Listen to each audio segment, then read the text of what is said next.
40 hari pertama tidak boleh dijamur. Maksud tujuannya apa sih? Maksudnya kenapa 40 hari juga ini mengambil daripada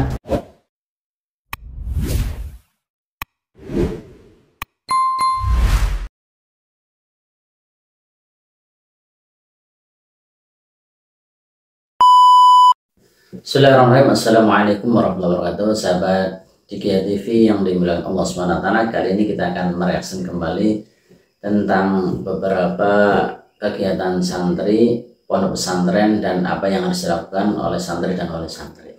Oke, kita lihat video reaksi pertama tentang santri ketika sudah 40 hari di pondok pesantren dan dibolehkan untuk penjemputan pertama. Oke, kita langsung lihat saja.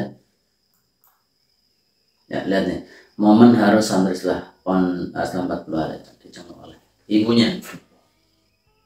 Nangis tentunya kan, sedih. Itu juga lagi santri putri dengan ibunya penjengukan ini Pak, penjengukan ketika 40 hari pertama di pesantren, bawa adik-adiknya, ketemu ibunya nangis, santrinya juga nangis, sama adiknya juga, sama saudara-saudaranya kemungkinan ini lagi berpelukan dengan ibunya, berpelukan dengan adiknya lagi. Masya Allah, luar biasanya, sama kawan-kawannya, pipi-pipinya mungkin mamanya lagi bawa adiknya. Oke Pak, ini bisa kita ambil pelajaran. Biasanya kalau di pondok-pondok yang klasik salaf tuh, ini biasanya 40 hari pertama tidak boleh dijemur. Maksud tujuannya apa sih? Maksud tujuannya ini biar santri ini terbiasa untuk melatih kemandirian, tidak terlalu tergantung dengan orang tua, sehingga dia bisa mandiri, nggak manja seperti itu. Yang tadinya dia hari-hari bersama orang tua, bersama ibunya, bersama adiknya, bersama bibinya, papanya di rumah, ketika butuh apa langsung minta akan, tadi setelah dia pesantren semuanya harus serba sendiri, nggak bisa kalau sebentar-bentar orang tua, sebentar-bentar papa, biar dia mandiri dan dia bisa lebih dewasa seperti itu. Jadi kenapa 40 hari juga ini mengambil daripada perubahan janin di dalam bayi, janin di dalam perut ibu. Jadi 40 hari ada perubahan dari nutfah, setetes air mani menjadi segumpal darah, dari segumpal darah menjadi tulang belulang dan sebagainya, sampai 4 bulan ada ruh. Begitu juga santri 40 hari tidak boleh tahu, biar dia ada perubahan, bahwasanya dia menyadari saya ini sudah santri, harus mandiri, harus lebih dewasa dari sebelumnya. Jadi persiapannya Bapak Ibu sekalian, wali santri ataupun calon wali santri ataupun anak-anaknya yang mau mondok ke pesantren, nanti biasanya 40 hari pertama tidak boleh untuk penjengukan, biar anaknya ini lebih dewasa, lebih mandiri, tidak manja sebagaimana di rumah, dan dia sudah siap, saya ini lagi belajar untuk mengejar cita-cita saya. Oke, itu saja. Kemudian selanjutnya kita lihat melihat santri makan. Ini makannya kelihatannya di tempat yang rapi, bersih, kayak di hotel ini.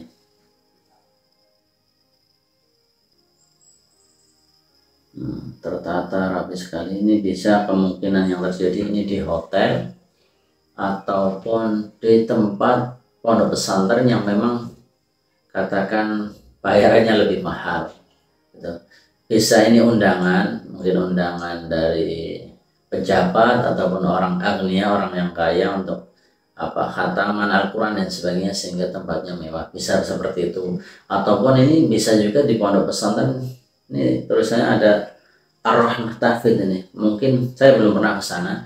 Kemungkinan juga ini tempat makan pondok yang memang mewah, artinya kalau mau mewah ya biayanya lebih mahal tentunya, sesuaikan kemampuan masing-masing orang tua dan anak.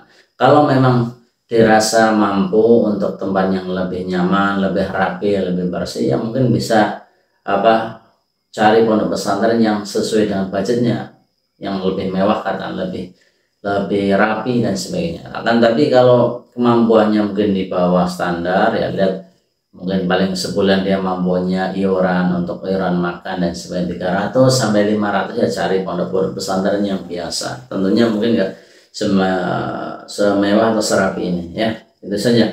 Jadi kita kembalikan kepada orang tua dan santri masing-masing. Kalau mau yang lebih rapi, lebih bersih, cari ataupun rekomendasi pondok-pondok yang mungkin lebih bagus, lebih rapi, tapi harus juga persiapan untuk biaya per bulannya seperti itu. Oke, insyaallah ya.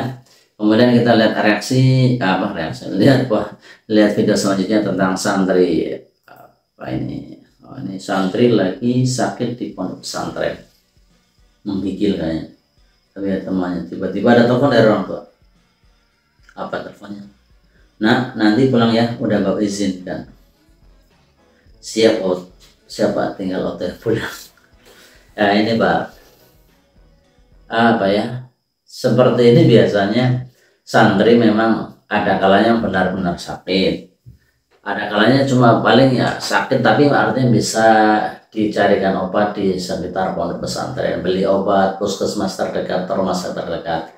Tapi kadang-kadang memang sakit betulan, memang harus pulang, harus dirawat orang tua biar lebih intensif perawatannya. Tapi sebagian seperti ini, sakit-sakit biasa yang bisa dicarikan obat di sekitar pondok pesantren, tapi karena kepengen pulang, kangen dengan orang tua, kangen dengan keluarga, kangen dengan lingkungan rumah, sehingga kalau terima telepon dari orang tuanya sudah siap langsung gas.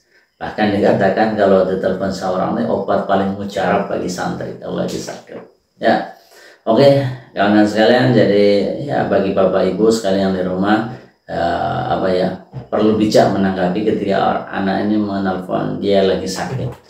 Boleh tengok, nggak apa-apa, tapi lihat dulu kalau masih bisa diobati di pondok pesantren, ya di pondok pesantren saja, carikan obat ke puskesmas atau ke rumah sakit terdekat, sehingga fokusnya dia tetap terjaga, tidak banyak pikiran harus pulang, harus memikirkan program-program keluarga, ada nikah keluarga dan sebagainya. Diharapkan biar tetap fokus di pesantren, belajarnya cepat selesai seperti itu, insyaallah ya. Oke, kita lihat video selanjutnya. Tidak mudah bagi kami sebagai orang tua, ibunya meninggalkan anak kami di pondok pesantren. Jangan tanya bagaimana perasaan kami dan bagaimana kami harus melewati ini. Kami hanya berusaha menunaikan kewajiban kami sebagai orang tua. Tanggung jawab kami di hadapan Allah Subhanahu wa Ta'ala, alhamdulillah, sampai pada titik ini insya Allah kami bisa melewatinya dengan baik-baik saja. Selamat berjuang anak-anakku sayang, selamat berjuang di pondok pesantren. Saya nafas kami adalah doa terbaik untuk kalian. Nah ini Pak ya, ini Masya Allah luar biasa. Memang ibu nih ya, khususnya orang tua semuanya, bapak juga itu juga, tapi ibu nih kalau luar biasa, kalau dia rela tega melepas anaknya ke pondok pesantren belajar, pengorbanan perasaan, buah hatinya diantar ke pondok pesantren, sakit, rindu dan sebagainya. Oleh karenanya mohon untuk kerjasamanya ananda sekalian di pondok pesantren, untuk sungguh-sungguh doakan ayah, doakan ibu di rumah biar tetap sehat, sehat jasmani rohani. Kemudian anak-anakku sekalian bagaimana menunjuknya sungguh-sungguh selesai sebagaimana yang diharapkan, ditargetkan oleh keluarga bersama. Ibu juga terima kasih semuanya sudah menitipkan anaknya di pondok pesantren. Semoga ibu bapak semuanya di rumah dalam keadaan sehat walafiat, dimudahkan rezekinya, amin ya insyaallah ya. Terima berat. Oke, kita lihat selanjutnya, video selanjutnya saja. Maafkan aku ayah ibu, anak-anak sendiri ketemu ibunya di jangkau ini. Kalau bisa bersorban, santri tenang, suatu saat nanti akan gantikan kesmu ayah. Doakan aku ibu, restumu sertai langkahku. Ayah dengarkanlah, bahagia pasti datang Percayalah, sedih sekali nih Pak. Belum ayahnya, belum ibunya, nah sedih. Ibu enggak kuatkan aku. Ini ya, tutup tangan Pak Rindo. Jadi orang apa ya, semakin dia jauh dari orang tua, dia akan semakin sayang dengan orang tuanya. Tentunya jauh bukan perkara yang maksiat, jauh dalam perkara agama, khususnya ini di pondok pesantren. Kangen Pak, dia tak akan terbayang bagaimana jasa-jasa ibunya ketika dia masak di pagi hari, menyiapkan sarapan, menyiapkan segalanya, bapak yang kerja akan terbayang semuanya, akan nangis seperti ini Pak. Jadi bismillah, niatkan sungguh-sungguh untuk mencari ridha Allah. Semoga ananda semuanya berhasil. Doakan yang anaknya lagi di pondok, yakinlah insya Allah Allah akan menolong semuanya, akan berhasil seperti yang diinginkan ya, insya Allah. Kita lihat video selanjutnya. Apa ini? Gimana rasanya pagi ngajar, siang sekolah, malam ngaji? Cuma santri yang bisa merasakan. Memang gitu Pak. Ini biasanya kalau santri-santri sudah dewasa atau santri sudah lama, sudah kelas tinggi, memang diberikan kesempatan untuk mengabdi, mengajar ilmu yang sudah diajarkan oleh guru-gurunya, oleh ustadz-ustadz kiainya. Jadi paginya ngajar anak-anak yang baru, santri baru, junior-juniornya, kemudian siangnya dia sekolah umum, bisa sekolah umum atau bisa kuliah, kemudian malamnya ngaji lagi untuk melanjutkan pelajarannya di pondok pesantren, bisa dengan kiai, bisa dengan ustaz-ustaz yang sudah senior juga.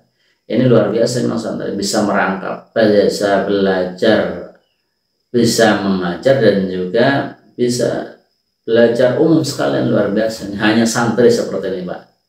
Mungkin ada yang bukan santri sambil kerja dan sebagainya, tapi sulit sekali Pak. Kalau santri sebelumnya sudah lingkungannya terjaga, ilmunya tambah, ilmu agama dan ilmu dunianya insya Allah. Jadi jangan ragu untuk memondokkan anaknya di pondok pesantren. Tentunya sudah kita survei dengan dari A sampai Z-nya biar tidak salah masuk pondok pesantren. Tapi yakinlah kalau udah di pondok pesantren, sudah dengan survei, sudah dengan doa tentunya, dan kepastian Allah, insya Allah akan menjadi yang terbaik dunia akhirat. Oke, kita lihat selanjutnya. Ini ayah merupakan cinta pertama untuk anak perempuannya. Iya tentunya Pak. Ini belum saya alami karena anak saya masih kecil. Ini Masya Allah memang biasanya ini anak perempuan ya, yang paling dirindu, yang paling sayang ayahnya Pak. Jadi ayah siap-siaplah mendengar keluh kesah anak perempuannya nanti. Tapi juga jangan lupakan anak laki-lakinya. Ya, jadi akan rindu sekali tentunya ayah anak perempuan ini. Dia akan ceritakan semuanya pengalamannya. Kalau ayah terbuka, dengarkanlah baik-baik mereka. Insya Allah anak perempuan akan baik-baik saja dan menjadi perempuan-perempuan yang akan menjadi kebanggaan ayah dan ibunya ya di pondok pesantren juga. Kita lihat video selanjutnya. Ini tentang apa ini, Al-Quran, kisah cintaku bersama Al-Quran. Diulang-ulang, dibulatin Al-Qurannya, digarisin, ngafal sambil berdiri, ngafal sambil jalan, jongkok, ngantuk, kadang tertidur juga. Masya Allah, memang gitu Pak kalau menghafal Al-Quran. Makanya kita dianjurkan untuk memuliakan para penghafal Al-Quran, dan dilarang sama sekali, jangan sekali-kali berani untuk menyakiti hati para penghafal Al-Quran. Karena di dalam hatinya mereka ada kalamullah, kalamnya firmannya Allah Subhanahu wa Ta'ala. Kalau menyakiti mereka sama dengan menyakiti Allah Subhanahu wa Ta'ala. Moga-moga yang sedang berjuang untuk menghafal Al-Quran dimudahkan oleh Allah Subhanahu wa Ta'ala, diberikan kekuatan, diberikan kesehatan, dan selesai hafalannya sebagaimana yang sudah ditargetkan, mungkin 3 tahun, 2 tahun, ataupun 1 tahun. Dan semoga juga bisa untuk mudah untuk mengamalkan dan menyampaikan ilmunya yang sudah diajarkan. Oke, mungkin itu saja di GA Reaction kali ini. Semoga bisa diambil pelajaran, bisa diambil manfaatnya untuk kawan-kawan sekalian yang menyimak, tentunya khususnya para santri, wali santri, dan orang-orang kawan-kawan semua yang ingin memondokkan anaknya ke pondok pesantren atau anak-anakku sekalian yang di luar sana yang ingin pondok pesantren, jadi ada gambaran bagaimana tentang pondok pesantren. Akhir kata, jangan lupa untuk subscribe, like, komen, dan share di video kami sehingga kami bisa lebih semangat lagi untuk menyampaikan tentang aktivitas program-program pondok pesantren yang ada di Indonesia. Semoga bermanfaat. Sekian dari kami. Assalamualaikum warahmatullahi wabarakatuh.